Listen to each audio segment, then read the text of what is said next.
This is the question that every writer, every new writer asks. How long did it take you to write your first novel, and how long did it take you to get it published? This is not an encouraging answer. Okay, that's good.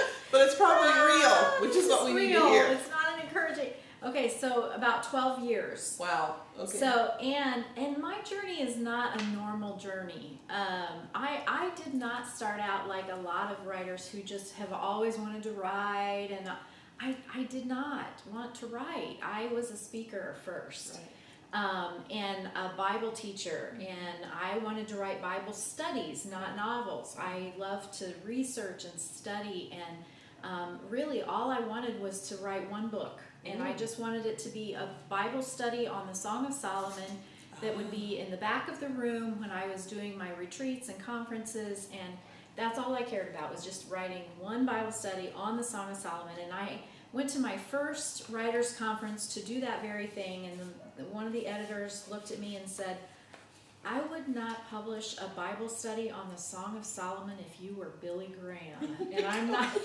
and I'm certainly not going to publish it from a new author. So don't even go away." I mean, basically that's what he was saying. Wow.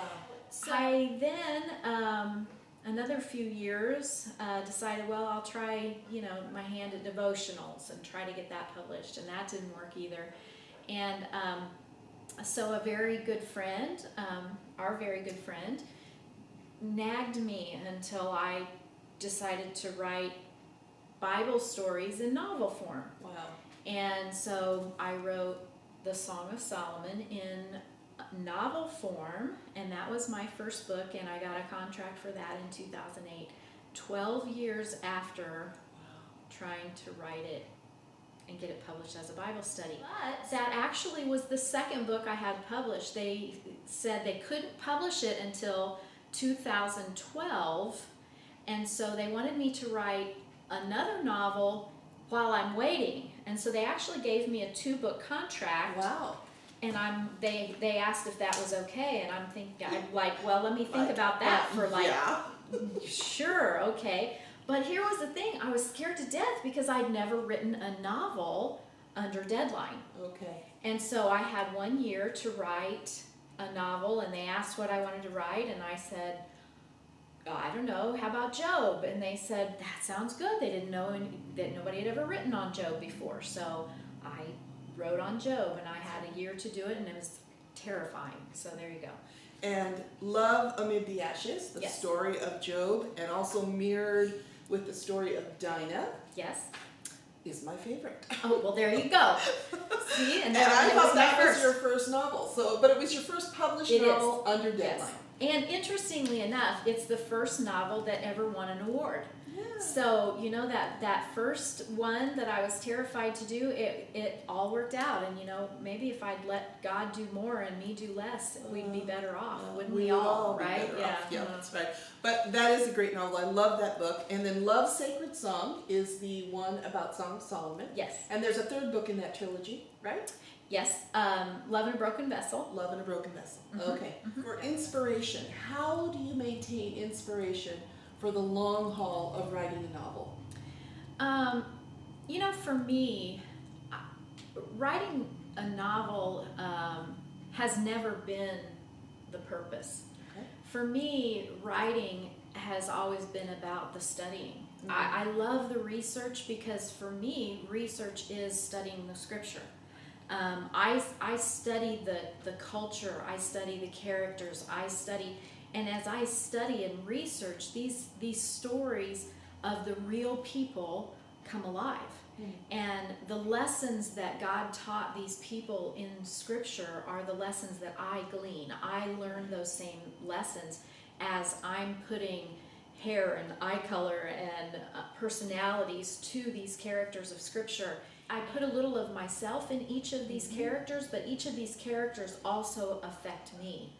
And I learn their lessons. And so I think the inspiration to make it through an entire novel writing, it's a discipleship issue with me. I learn with every piece of research. It's an aha moment as I'm reading that scripture, it's like, oh Lord, that's what you were doing in their life at that point. That's why you had them learn that lesson. For me, I only wanted to write one book. Now I don't know that I'll ever stop writing, because for me it's a constant discipleship in what I'm learning and what I'm reading and what I'm writing. Right. So your writing is directly connected to your relationship with the Lord. Absolutely. How you process that relationship with Jesus. Absolutely. So that's awesome. Yeah. Thank you. Do you have a handful of resources that you use, like essentials, that will help you to get your book to reach the potential that you want it to reach? How do you ensure that? I think my publisher does that for me. So that's the blessing of having a great traditional publishing house behind you. You know, when I hand it into my editor, when I hand her that rough draft, it's generally a very rough draft, and you know, I completely trust her with my baby. And it is hard when she makes cuts and you know, she's like, you know, I don't have this ending. We're gonna have to cut to 20,000 words. I'm like, 20,000 words. But you know what? She always has a good reason, and when I hear her reason, she's right on. She is spot on. In Miriam, there were two characters that she said, you know, I don't see any purpose for these characters. And so we took those characters completely out. Wow. And it was a scene by scene cut and a retooling of every single scene in that book. And you know what? We didn't miss them. Yes. We did not miss them. It was the right call. Wow. So she does that kind of editing. And then there are a couple of other outside readers that she'll send that rough draft to, that they'll read, and then it comes back to her. They'll tell her their opinion. And then she'll read it again, she'll mull over it, and then she'll write her letter to me about what needs to be changed. Next process, it goes to a line editor. That line editor looks for repetitive things. You know, I have a lot of brushing of the cheek and a lot of reaching for the hand, a lot of smiling, a lot of, you know, really repetitive things that I have to work on. And line editor picks up on all of that. Then it goes to copy editors, and there are several of those. And then it goes to proofreaders. And you know, so, you know, having a traditional publisher, there are so many benefits, lots and lots of benefits, and I'm just very thankful for them. No kidding. So when you say, this sparked a couple of questions for me. Yeah. When you say rough draft, you don't mean first draft. Do Oh, you? no. No, you get to see the first draft, Carmen. No, I was going to ask you, no. is your first draft, you know, because some people think they could just sit down and write their first draft and it's wonderful, nothing ever has to happen again. Oh, no. Carmen can attest to my first draft not being wonderful. No, the rough draft has been through, let's see, I have probably 3 or 4 people go over my first draft at different points in time.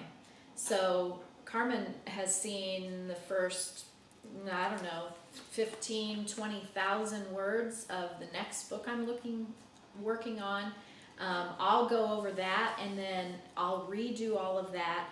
I'll send it to a second beta reader and then get it back. I'll go over all of that, and then I'll let my husband see it. And he gets out his little red pen. He's awesome. He is awesome. He catches if there's like 2 spaces between a word. I mean, he's that good. Yeah. And then he's my final edit before I send it to my editor. So yeah. So and you have a great relationship with your editor. I know yes, you do, because I you love talk her. about her all the time. I love her. You love her. You trust her, which is I do. important, right? Yeah, very important. And really, you know, some people don't like editing. You know, they don't like it when people criticize or critique or whatever. I really appreciate that. Yes. Because they're just really there to make it better for you. Right. Well, I think that, like you're saying, one of the benefits of having a traditional publisher is that they know the industry. They Exactly. have been through the ringer with lots and lots and lots of authors. And I know you and I have talked about this before. Sometimes when you're editing your own writing, you don't see the mistakes that you see in someone else's. Yeah. It's crazy. It is. And if I could edit my writing as easily as I edit somebody else's, Right. oh man, it'd be so much easier. But you just can't do it. Doesn't work that way. Hence the line editing, which is really great to hear about, and the copy editing and Yeah. proofers, It's awesome. and your publisher does all of that for you. So Yeah. and you trust her, which is great. So that's the benefit of traditional publishing. I hope you're getting all of that because it is a big process to be published. Okay, well, you are sitting here in front of my bookcase. In my writing space is my stand-up desk here. And so I am a writer that I will stand for some of the time, and then I'll go sit for some of the time. And like you, I have to keep writing. If I'm not writing on my novel or something, I'm writing on something else. But what is your writing environment like? Tell us a little bit about it. Quiet, music, where? I sit in my recliner, shame on me, Okay. with my laptop in my lap, and usually one leg kind of folded under me. Terrible posture for writing, terrible. And I need it quiet. It quiet. I actually had another writer friend that said he would send me some instrumental CDs so that I could try with just instrumental. So I will try that. I've never tried with anything else going on. Right. So yes, we'll see. Yes. But I love the quiet, and if I can be out in nature, that's the best. That's Yes. absolutely the best. Yeah. And you have a special place that you go to. I right? do. Some friends of ours live 6 miles off grid. They make their own electricity with propane, and they also have an internet hookup out there, and no running water. So I take my little flush potty, my little battery flush potty, and I stay in their mountain cabin for 4 or 5 days in a row, and I get up at 6 a.m. and start writing, and I write until my eyeballs fall out, until like 10 or 11 at night, and I do that a couple weeks in a row or whatever, and I crank out 40,000 words, and then I take a break for a week or so and go back at it. So. And you told me earlier you don't have a word count goal. Oh, goals make my teeth itch. I hate goals. It makes me nervous. I get all fluttery, and I can't write. No, I hate goals. Yeah. No, yeah. So you just write till you dropped, basically. Pretty much, and then yeah. go on the next day. Pretty much, and then I get up the next day and do it again. Right. So, I'm yeah. a little bit in that camp. I do write sometimes in quiet, but I really enjoy. What works for me is Chopin's Nocturne. I don't know why, but that sweet music just. I can have it in the background, and it really has a calming effect on me. And I can just write. I write till my feet hurt, and I need to sit down. Oh, But anyway, yes. So it's important to have a writing environment that you go to all the time, that you're comfortable in, that is set up with all the things that you need. That's just a writer's 101. Yeah. Basic. What would you say is one of the most important things that every writer needs to know or develop in regards to the writing craft? This is it's a big question, but I think I hear it all the time. Like, what do I need to know? What's an important thing I need to know? And there's just so many little things. And there's things along the way too, from beginning to middle to whatever. Yeah. But yeah. I think the most important thing is write. yes. We can get paralyzed in, I don't know enough about this, and so I'm going to go learn this, or I haven't been to a writer's conference, so I'm going to go here before I start writing my book, or I'm going to buy this before I can really start, buckle down and write. Mm-hmm. No, just write. Just write. And for me, I spend a lot of time thinking, okay, I'm going to finish this and this and this and this, and then I'm going to write the book, or then I'm going to start on the next chapter. No. Write. Yes. Just write. Stop talking about it. Stop planning for it. Stop telling me what you're going to write. Write. Right. Carmen asked me a couple days ago when we were talking about what questions we were going to go over and all that. What do you do when you have writer's block? And I said, oh my goodness, I don't allow that. I just don't allow that. We don't have writer's block ever. No, that's not allowed. And Ride or die. I ride or die. That was my answer, ride or die. And that's kind of the way that I've had to kind of go through things, because I don't have time to have writer's block. But obviously there are some times when I come up against, okay, I don't know where, if I'm on the mountain and I've got 16 hours a day, 18 that I'm writing, there are going to be some times where I really have to have a few minutes to let this story mull, so that I know what direction to take a character. And so in that mulling time, what am I going to do? I'm going to write. And so I don't yet have the story to write on my work in process, on my whip. So I'm going to write an email. I'm going to write a card to one of my kids. I'm going to write a blog post. I'm going to write.